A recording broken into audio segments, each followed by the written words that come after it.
The Empty Song. When Daniel was young and poor, he dreamed of a life filled with wealth and success. He worked long hours, sacrificing weekends and holidays, believing that one day he would have everything he'd ever wanted and never be poor again. The American dream, as they called it, was just within reach. Bigger houses, better cars, and the comfort of knowing his children would have a good college education and would never have to struggle like he did.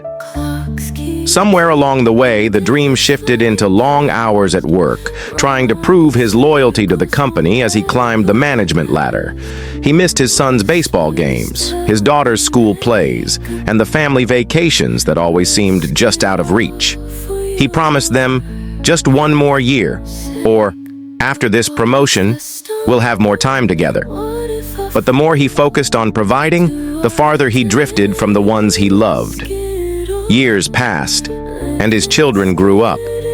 They left for college, built their own lives, and started families of their own. Daniel had become company CEO and had finally acquired the position and wealth he'd sought, more money than he'd ever dreamed of. But as he sat in his large, empty house, it didn't feel like success.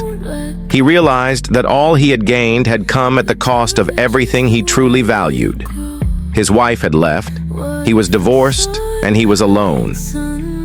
One holiday season, Daniel sat by the fireplace waiting for his children and grandchildren to visit.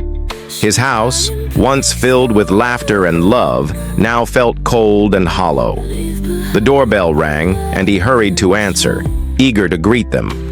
But when the door opened, his daughter stood there, her eyes downcast. "I'm sorry, Dad," she said softly. "The kids are teenagers now. They don't want to visit this year, and I don't want to force them to come. They don't really know you. You've been so busy with work over the years. We grew up without you. They want to spend the holiday with their other grandpa who brings their favorite homemade tacos for dinner every Tuesday. He promised to make them real Italian pizza today." Daniel stood there, the weight of her words sinking in. He had worked so hard, believing that wealth would be the key to everything. But in his pursuit of riches, he had missed out on the moments that truly mattered, the moments that money couldn't buy. Later that night, he sat in his favorite chair, staring with tear-filled eyes at the family photos that lined the walls.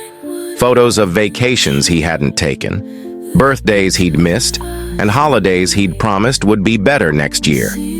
And in the quiet of the evening, a painful realization washed over him. The American dream had not been about wealth at all. It had been about time. Time with the people he loved. Time he could never get back.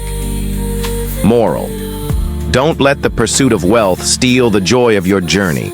For when you chase success at the cost of relationships, you may find that the most valuable treasures, love, connection, and time, are the ones you've lost and can never get back.